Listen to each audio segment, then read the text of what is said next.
YouTube. This was viewed live. If you'd like to come back and come and watch, I recommend. This is a Pancreas No There's a lot of Work video. I highly recommend it. He's a great Warhammer fantasy and 40K, but I also highly recommend the fantasy because he talks a lot about the fantasy. Speaking of fantasy, this is about fantasy, or specifically Age of Sigmar. So, let's watch. ways you can create a bad guy. You can make them pure, cackling evil with no redeeming qualities whatsoever, a la Emperor Palpatine. No one's ever accused him of being nuanced, not that that's a bad thing. You can have some more nuanced characters that have reasonable motivations and backstories, like General Grievous, and no, I'm not elaborating on that one.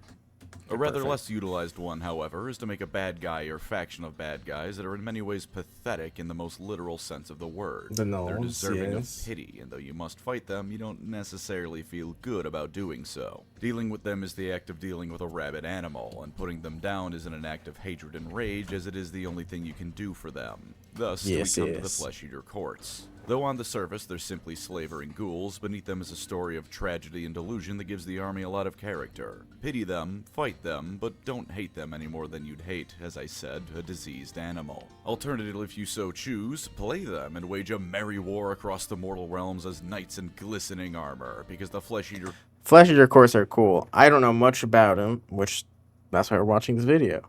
But their aesthetic and models I've seen are dope, and I know they are very sad.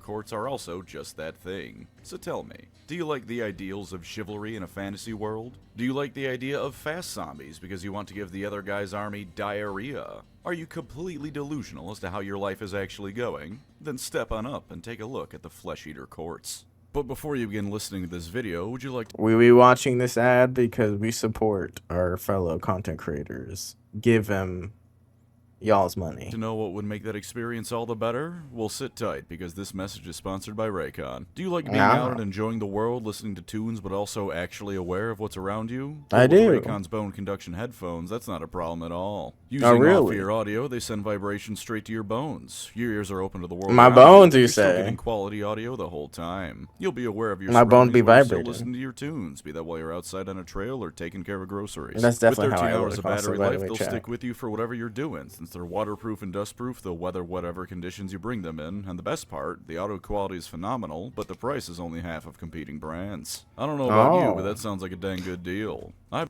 The goat.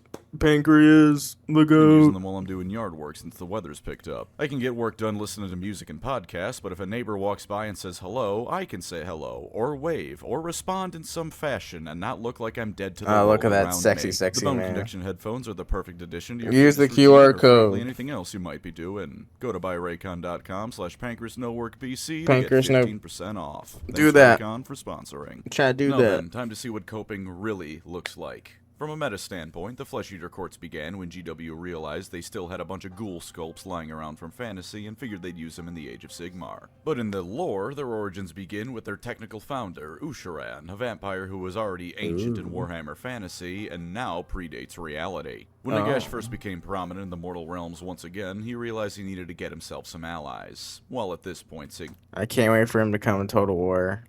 The Big O expansion.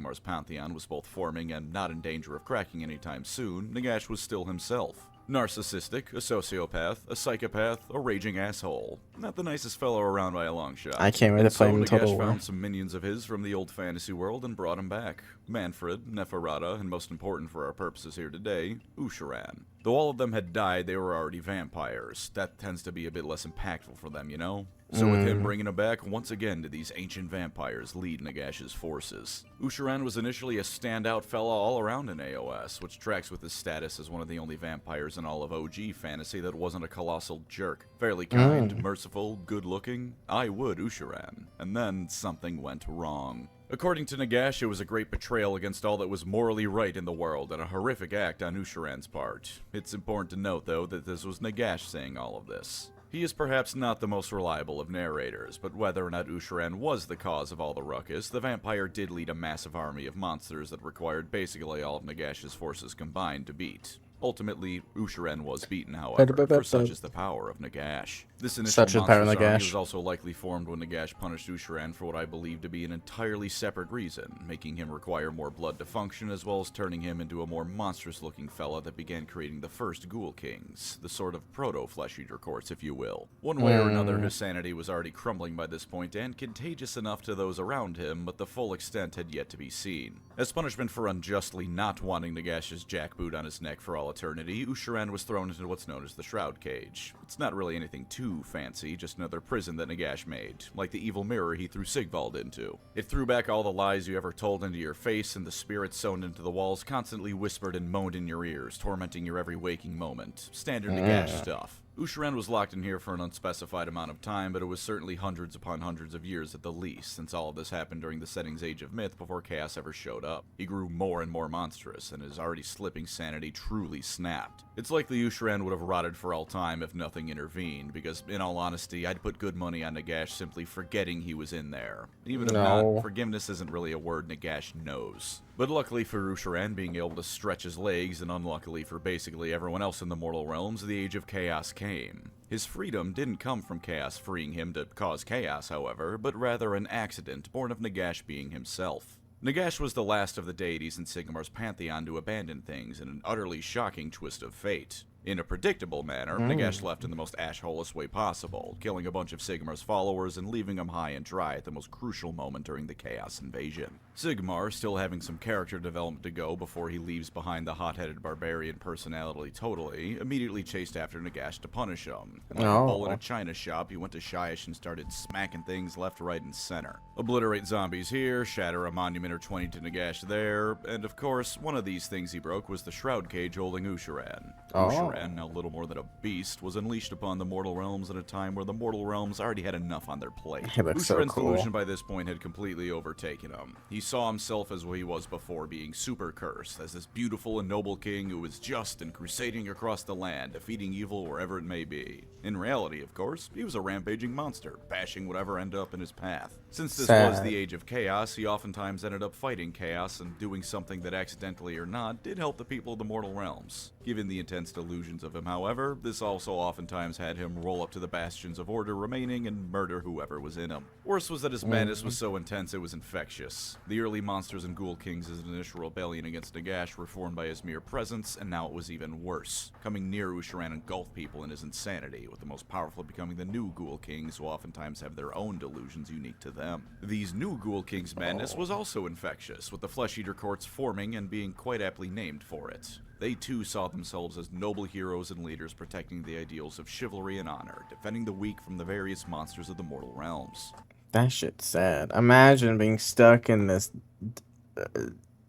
terrible body eroding, and you think you're doing just stuff just to get to be murdering it as a murderous monster. Jesus. They marched out to defeat any evil foe in their path, and the reality of many of these foes being innocent people meant jack and shit to their madness. Chaos' largely unchallenged rule of the mortal realm, save for Razir, didn't mean too much for the Flesh-Eater courts, because realistically speaking, you can't make things worse for them. They're already utterly insane, and burning down their stuff at worst is going to feed into their delusions of defending their noble kingdom under siege. Plus, they're an entire faction of beings who most frequently act like the infected from 28 days later, rushing at you and rabidly beating you to death. A good chunk of the time the forces of Chaos approached a Ghoul Kingdom, they'd just be viciously murdered and feasted upon. After enough time had passed in the Age of Chaos, both survivors and Chaos warriors alike learned to avoid the Ghoul Kingdoms, because Ghoul Kingdoms are kind of like Gary, Indiana. You can go there, nothing's stopping you, but only if you feel like getting murdered and devoured, and not necessarily in that order. Calling them islands of stability for the realms or anything like that is giving them far too much credit, but hey, at least they only eat your body and not your soul. This has gotta count for something. When title drop, the Age of Sigmar began, and the Stormcast began reclaiming lands, the courts were largely still there. They continued being monsters randomly jumping people, and they were still utterly delusional as to their own reality. A Flesh-Eater court group will switch on a dime who they're they're attacking, so just because they're against chaos doesn't mean they're for you. Everyone is a potential option on their dinner plate, doesn't matter who you may be. When the Soul Wars and Necroquake nonsense began happening, the ghouls were still themselves again. They're technically living, but they're also inundated in death magic more than any other living being, and so were boosted a bit by the Necroquake. They were also, shall we say, not the best of the death armies in Nagash's corner. This isn't necessarily because they were weaker. I mean, come on now, What are those toes? God damn, what the hell? 28 days later zombies, remember? Anyone who's not insane themselves knows damn well that if the Gross zombies ass move body. faster than a walk, it's time to blow your head off. But their delusions meant that the best Nagash could usually do was wrangle them towards an enemy he wanted dead and hope that they didn't randomly decide to start gnawing on the bones of his other skeletal soldiers mid-assault, which was a thing that happened. It happened quite a bit actually, because any kind of team killing you can imagine happens when the Flesh Eaters are around. As things moved on, this continued, with Flesh Eater courts being used in order for Nagash's domain to continue its march across reality, and they continued as well being used and abused by the other forces of death.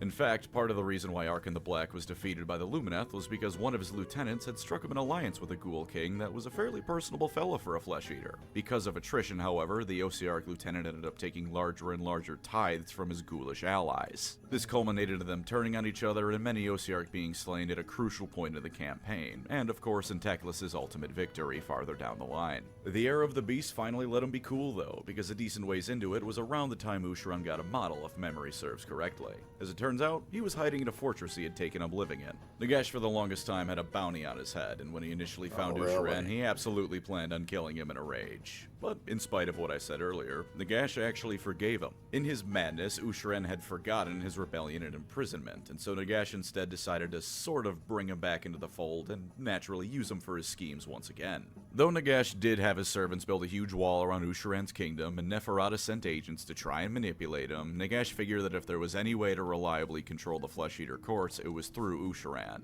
Additionally, there was a strength to the courts that not a single other member of Grand Alliance Death could hope to match. They weren't dead. Though death magic empowers them and surrounds them, they aren't dead and still have life in them. In the Era of the Beast and the Dawnbringer Crusades, they are able to fight stronger than other death armies because of this, as while they did lose a bit of a boost from Alariel's ritual that ended the Necroquake, they weren't nearly as weakened physically as the other death armies were. Usharan was even able to become a sentient in some ways. He had agreed with a plan to smuggle his own blood and slip it into the supplies of cities of Sigmar armies to weaken them and bring about more ghouls. The Dawnbringer Crusades also saw part of the walls Nagash had built around his citadel destroyed by the cities of Sigmar, giving him much easier access to the outside world. The Stormcast seeking to find a cure to the flaws of the reforging process was eaten alive by him as well, and all of the ghouls in the area not only slaughtered many of the living, but Neferata's own agents as well. Usharan wasn't playing around with Neferata's schemes, taking control of the little blood smuggling operation and resoundingly outplaying her. This is resoundingly satisfying in ways I cannot explain properly, because Neferata had this shit coming to her for what she would do to Usharan back in fantasy.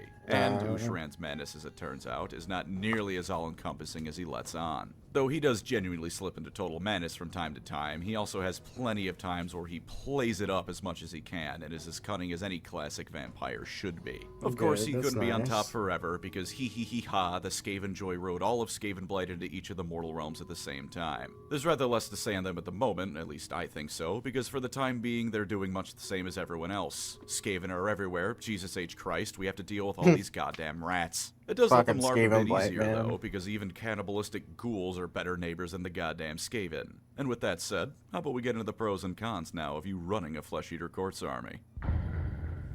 For starters, I'll reflect on something I mentioned earlier. We have a Grand Alliance Death army that isn't entirely dead, which is really interesting, at least to me. They're inundated in death and fundamentally related to Shyish and its magic, but they are living beings. They aren't puppets for all their insanity, at least in the sense of the rest of the death armies being almost literal puppets. They can be manipulated, and absolutely have been, but actual manipulation is needed as opposed to flexing your fingers and the skeletons on your strings march to the beat. They have wants and dreams. Insane and delusional wants and dreams, but that's more than most members of any other army in Death has, with the exception of the Osiarch, and even then, their dreams are all basically just what Nagash wants, with some extra steps and more personality than zero. The ghouls of the Flesh Eater Courts are all individual living beings, similarly insane, but individual nonetheless. So if that's your style, but you still want to hang around Death, go for them. On that matter, not only are they fairly independent, but they can even work with basically everyone, tentatively.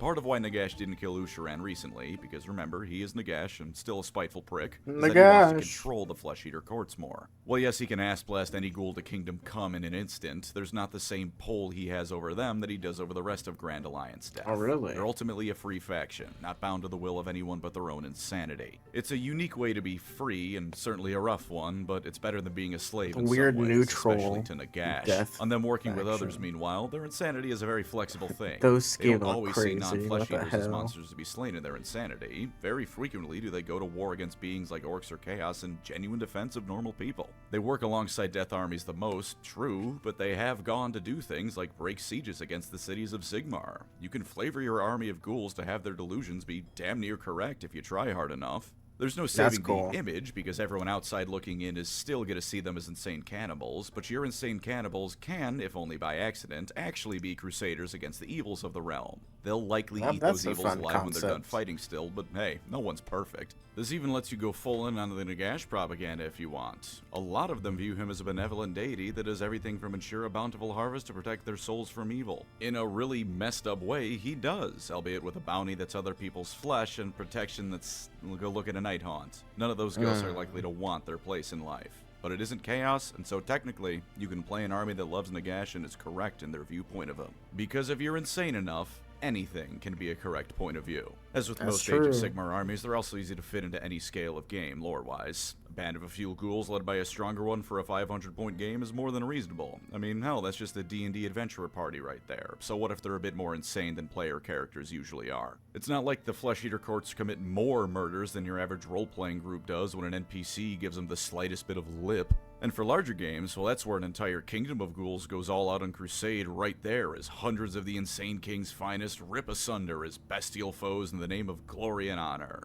It's a good time where everyone can come together and absolutely devour the celebratory feast afterwards, aka whoever's left of the Fireslayer Lodge after they ransack it. It's a very versatile army for scale. They're also, as I alluded to, very homebrew friendly. And when I say that, I don't just mean that any stereotype of knight you can think of can work with them, though you of course can do that. I mean that there's at least one court out there that thinks they're Alsaris. They're so delusional they think they're lizardmen. That is some That's room to crazy. get creative. And in case you're worried that that doesn't make sense, you're absolutely right. That's the point. They're insane. You have the ultimate license for homebrew with this army that I genuinely think is to some extent unmatched by anyone else in Warhammer. That's Nothing really has to make cool. sense here because they fundamentally I love when armies have that option, and especially since I understand this is supposed to talk about the lore end of it, where technically it's like in my mind, if I like, there's an army, there's another 40K content creator, Poor Hammer. They talked about having a normal what's it called? Like normal Space Marine army, but paint them as Alpha Legion colors so they can be used as Alpha Legion uh, units, and for Chaos, or use them as do Loyalists. not have the capacity That's for fun. sense.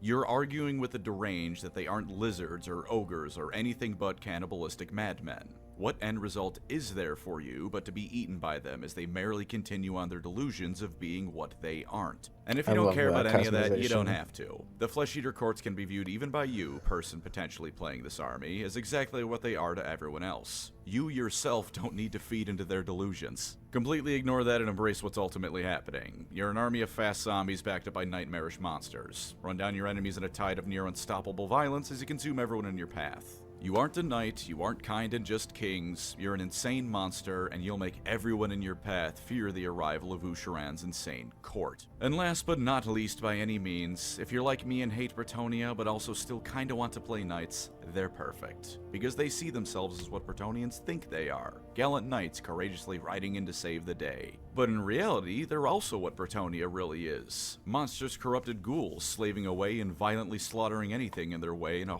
I love how Pancreas just hates Bretonnia. It's so funny. horribly barbaric manner. It's a funny joke, you know, I've come around on it, and I quite like the joke of calling them Bretonnia for AOS. Although even on that note, they're still better off, because while the Flesh Eater courts might eat them, they don't fuck horses.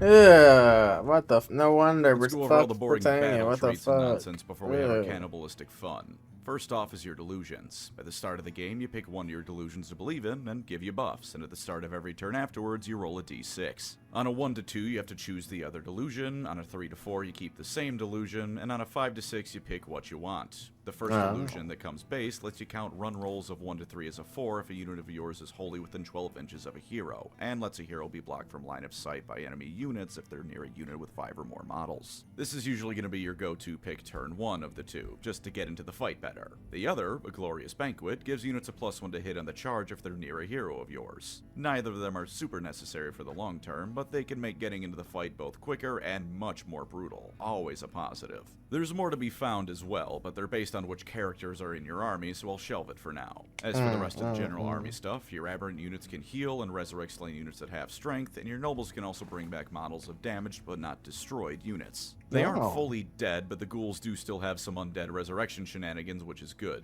For this army, that's very good, which I'll get into later. And once per battle in the combat phase, units around a hero get 1 added to their attacks they can throw out, just to really blend people nice and good. As for the battle formations, it is a similar situation to the delusions and other army rules, where a chunk of them require a hero to be nearby, though not all of them. Units with a knight keyword that charge while wholly within 12 inches of a hero get extra rend. Units with a serf's keyword can pile in move and cause mortal wounds for free. Buffing your resurrections abilities is possible. Get a free rampage ability usage and potentially give that same unit strikes first. Deny your opponent the ability to pile in, or give your heroes a 5-up ward if they destroy an enemy unit. At least personally, none of this is insanely flashy beyond the additional rend, but anything from basically free mortals to stronger resurrection is available to you, and I'm hesitant to say anything is outright bad. Denying your opponent the ability to pile in is kinda lame, but I'm also an absolute buffoon who ignores everything that doesn't let me hit harder and everything from Dark Souls to, of course, Warhammer. So on this note, take my word with an even larger grain of salt than you already should be doing. Their spells are pretty fun though, I like those. Damage an enemy unit and resurrect models from one of your own. Give a unit 2 extra inches of movement and +1 to their wound rolls. Or make it so that any hit rolls of 1 an enemy unit rolls automatically inflicts mortal wounds on them.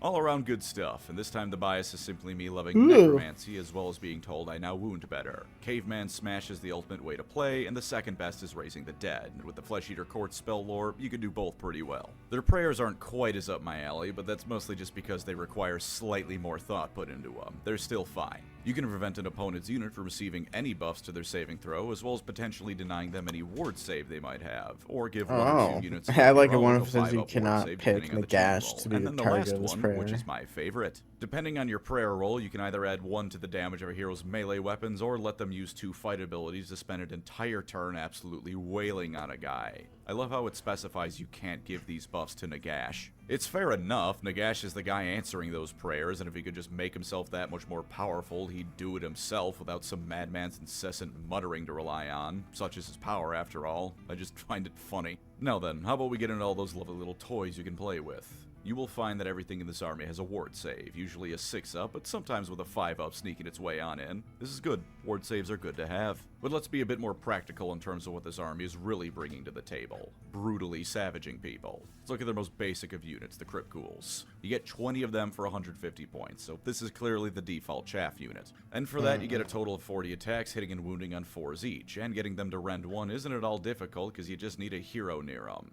That's a lot of beatdown for a basic unit to be putting out, and if a hero is near, you could even get them to punch a bit above their weight class into more medium-tier infantry. Even the next step up is pretty brutal in the form of the Crypt Guard. Still hitting and wounding on 4s each, but now with Rend 1 built in and 3 attacks, at 120 points for 10, you aren't quite getting the same volume, but you've got some slightly upgraded stats for the trouble. They even share a 5-up ward save that they give to nearby non-monster heroes, and can once a turn forego their ward save in exchange for getting strikes first. Combined with having anti-charge and auto-wounding on crits, they're not at all bad at chewing through problems in their weight class. In fact, that's a running theme of this whole army. If you want an aggressive playstyle, they're perhaps the best choice for you beyond even a Cornate one. Not to totally TLDR this entire segment, but between the fairly fast movement they all have, which can easily be buffed, their resurrection abilities, and their striking power, rushing in to beat people into a bloody pulp isn't just feasible, it's what you should be doing. Crypt Horrors, for instance, are the classic big monstrous guy to smash into something you don't like. 4 wounds a pop, 160 points for a unit of 3, and 4 attacks with Rend 1, damage 2, hitting on 4s and wounding on 3s. You could even roll some extra dice once a turn for free to hurt people more, with cavalry being particularly susceptible to it. That's Even good. further, aside from the general fact that everything you have hits hard, you seem to have something for almost any threat you might face or option you might want. Morbeg Knights can freely disengage from fights and hurt the opponent while doing so. Vargulf Courtiers have anti-infantry bonuses, and as discussed a moment ago, Crypt Horrors are good against cavalry with their ability. You can have an option for dealing with essentially anything. Not only are a lot of their heroes wizards, but just to make sure magic goes well for you, as a Grand Alliance Death Army you can take Nagash, which is always a great option because he is Nagash. I will not ruminate on the proper cost of including him or not, because he is Nagash. Take him because it's funny. On the topic of characters, though, powerful is a good word for it. Good words plural for them are holy hell, did anyone get the number of that freight train that just bowled through my house? As mentioned before, many of their characters also give you delusions you can pick from in addition to the 2 you get by default. An Abhorrent Archregent, for instance, lets units near a hero have -1 subtracted from shooting attack hit rolls made against them.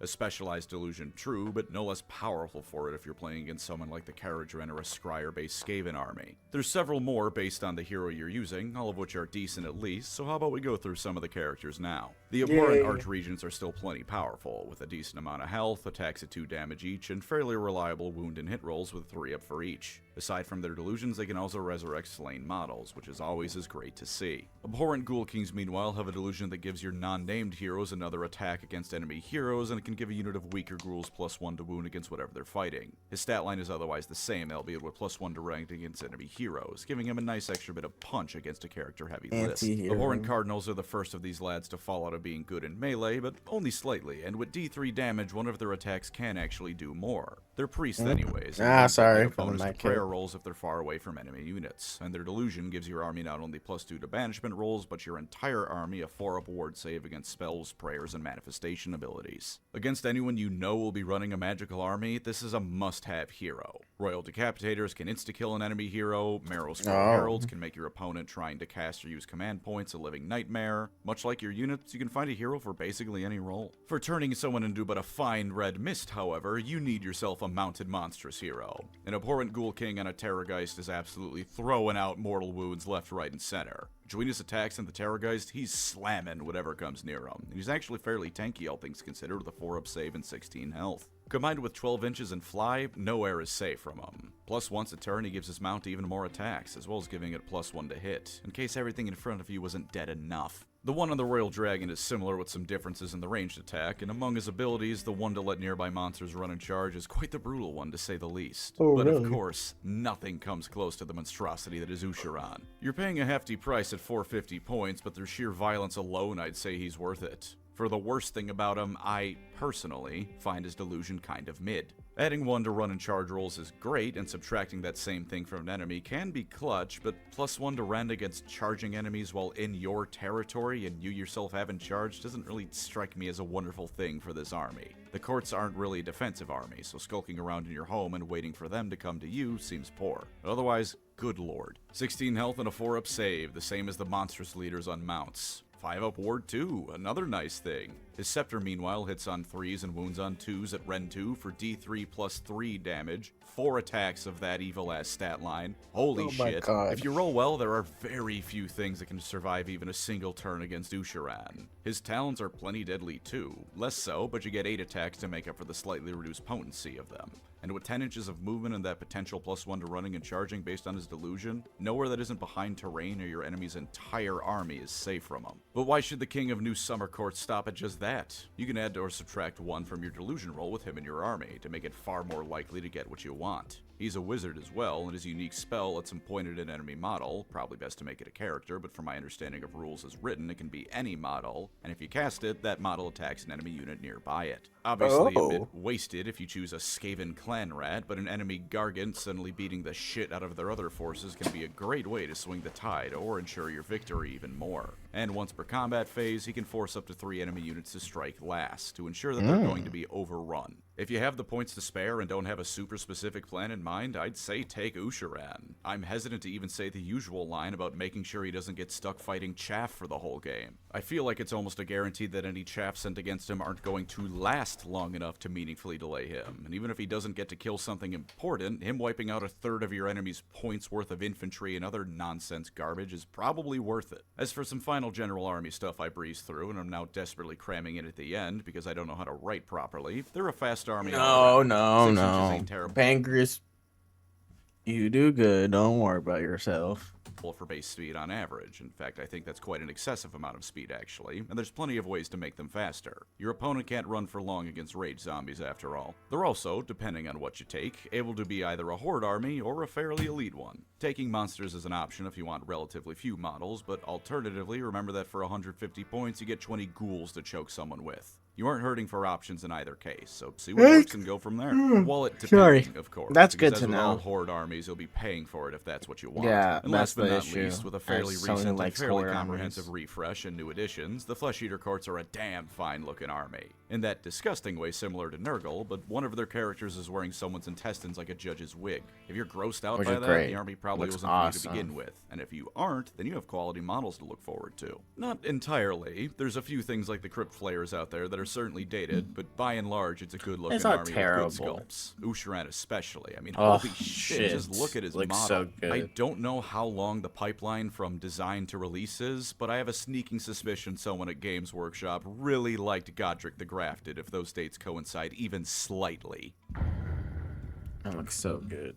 It's not all sunshines and rainbows for these noble courts, however. In fact, there's none of those around them, so how about we rip off the biggest band-aids hiding the most rotten wounds first? The Sure. Flesh Eater Courts in many ways are an army that is pathetic. You feel Oh. pity towards them for their condition, because they're not mentally well and rampage across reality because of it. This makes them great fun, and pitiable villains can work, but they are still sad and deserving of pity. As I've said before, they're rabid dogs more than anything, and should be put down because of it rather than any outright hatred. They can sometimes do good, they can sometimes work with others, albeit through the lens of insanity, but by and large, they're an army that if you fight, you should pity. And if you think that's the worst of it, wait till you hear what happens when they break out of their delusions. It can happen, Yeah. be it from something like a god being nearby to bring them to the light, or through the occasional bit of sheer willpower, that they return to sanity. Wonderful. The memories don't leave them, and they realize they've spent the last however long murdering and devouring innocent people. This almost always results in them going so mad with grief and regret that they revert back to being a ghoul, because sometimes in your tabletop wargame you end up writing a faction that's an allegory for every time you're awake in the middle of the night remembering something you did in high school. They're also a faction that's all short the on time. friends. As much as I said they can work with others, that's very much the exception to the rule. In such cases, they're also most often being manipulated by others, which in itself is most often being done by Nagash's forces. They have free will, I said as much, but free will buried under delusion so powerful that it affects reality around them. Which is a cool thing, that is insanely awesome, but it certainly makes them controllable in many cases. And if not, well, would you want a Flesh Eater Court's kingdom as your neighbor? No, you wouldn't, don't lie. Best case scenario, you pity them. Worst case scenario, you hate them for driving down your property value. No one wants you around because you're either bad news immediately or a ticking time bomb until your insanity Not flares up wrong. and it's time to start chewing on everyone around you. Plus, let's be honest here, their freedom is much in the same way that the vampires of the Soulblight have freedom and agency. If Nagash wins at the end of the line, the ghouls die too. They technically live, and in Nagash's ideal world, there's none of that nonsense going on. So while they have a pulse, in the end they're no more free of his ultimate plans than any other member of Grand Alliance Death. Your faction's ultimate victory is hampered by the fact that it in many ways will allow Nagash's ultimate victory, so if they ever did win, they'd have to take into account Nagash as well. Rather a hard thing to do when you're insane, I imagine. They're also an True. army that, and I want to stress this is another personal taste thing, I find hard to take seriously as compelling characters. Seriously as compelling villains? Oh, that's easy, these things are horrifying, just take a look at them. But as characters, I mean, they exist. There's various ghoul kingdoms, there's the guy who made friends with the Osiarch General, they have motivations and whatnot, but they're slavering ghouls. They're monsters that want to eat everything around them, and whether or not their prey is dead is largely irrelevant. I'm sorry, but I can't look at the guy with the intestine wig and take him seriously as anything but a monster, and even then I'm kinda busy laughing at him too. Not to say it's impossible, but if you're anything like me, taking them seriously as anything but villains, or potentially seriously at all, depending on what you're looking at, might be a lost cause. Plus, it's just hard for me to get invested in the army who is fundamentally incorrect in their view of reality. That's their entire point, and if you like that, more power to you, because it does Yes, sound fun, that's but me. I at least can't do it. First and foremost, your army has the durability of a wet paper towel. You know how you have all those nice 6 or 5 up ward saves? That's because your normal saves are ass. 5 up is standard, and for the average ghoul, a 6 up is what you're stuck with. You have the ward save because anyone with Ren can conceivably remove you having a save with 0 difficulty if it worked for the ward. So anything that can either weather your assault or can shoot you down before you get in range is going to make you feel very sad. It isn't across the board with the biggest undead dragons and Usharan having 4-up saves, but even then, your faction leader character is tough because he has a 4-up save. Nothing here is going to last very long. Compounding on this is that they are technically still an undead army, and as such have the weaknesses all of these armies do. Their characters. Your characters are strong, give amazing buffs through delusions or other abilities, and can resurrect your models as well as heal themselves. You remove them from the army, and you're left with just the standard insane cannibal without any buffs to speak of. Especially because they can resurrect ghouls, which is one of your army's main forms of staying power. Once they go down, you better hope you brutalize your opponent's army in return, otherwise the rest of the ghouls probably aren't far behind their leaders. While they aren't the most expensive heroes around, they're still expensive enough that an early loss will hurt, especially if it turns into a cascading failure of dead heroes making your army worse, leading to more dead heroes, and a faltering army all around. As with all armies that are based on rushing into melee, you're also fairly predictable. Everyone knows you want to get into melee, and so if the opponent can dictate engagements, they can win the game. That one in the corner Between had their speed boobies. and utter Luckily, damage, I'm managing blocking you it can be perfectly. difficult. I And knew as I that. said, characters like Usharan probably aren't being held up by almost anything. And the delusions do keep your opponents guessing, even if only because if you don't know which one is coming next, neither does the other guy. But it's going to be fairly easy for someone familiar with the courts to form at least a general game plan around you. Also, the delusions can occasionally screw you over as well. You might have a really nice delusion you want to keep, or one that doesn't fit your game plan any longer. Well, too bad so sad, bozo. You should have rolled better on the delusional chart, or alternatively, not played the army of militarized schizophrenics. The dice will roll how they may, and sometimes you'll have to work around it, not with it. Anytime randomness is incorporated into an army rule, it can be frustrating, and I imagine that sooner or later, it will be frustrating for you. It'll never outright hurt you, but it will sometimes result in you missing out on victory, because with just an extra point of movement or an extra attack or whatever, you could have pulled ahead, but the madman in charge is now listening to a different madman's insane ranting. Speaking of melee, that's basically all you have. When the main ranged option you have is the breath attack of a dragon, you can make a safe bet you aren't playing a force with much in the way of range. Much like Bretonia and the world that was, the courts view these silly ranged weapons as unchivalrous and cowardly. You are a melee army. You need to get in and start chewing people's throats out. You don't do that, the game is lost. And while in terms of time taken up, this has been a fairly short cons section, I would just like to end it by saying that these are pretty extreme downsides in a lot of ways. There's only so many ways even someone who does YouTube for a living can say your guys aren't very tough, but it is true, and foolish engagements will get you slaughtered quickly. Their downsides may not be numerous to have a million different points to discuss, at least not for my style of videos, but they're important to keep in mind. You have no ranged game and you aren't durable is a short sentence that if you don't take into account is going to get you slaughtered.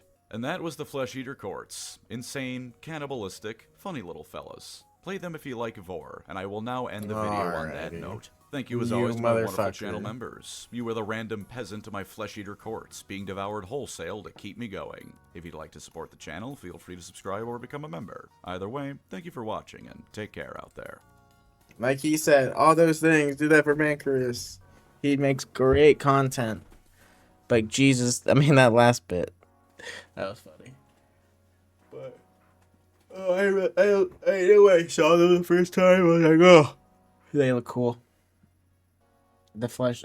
I mean, to be fair, that and like certain heroes in the vampire cores look dope as hell. I wish they coexisted, commingled a bit more, but it's cool. Alrighty. Yeah, he has this little bit of extra. Yeah, it's. What his last bit's gonna say? I don't know. After this, I'm gonna call a stream. I'll be back tomorrow on the same time ish. Flesh Eater, I hardly know her. God, I need a girlfriend. Psh, you and me too, buddy. You and me too. Thank you, everybody, so much for watching. I should be posting clips soon. And thank you, YouTube. I'll see you next time.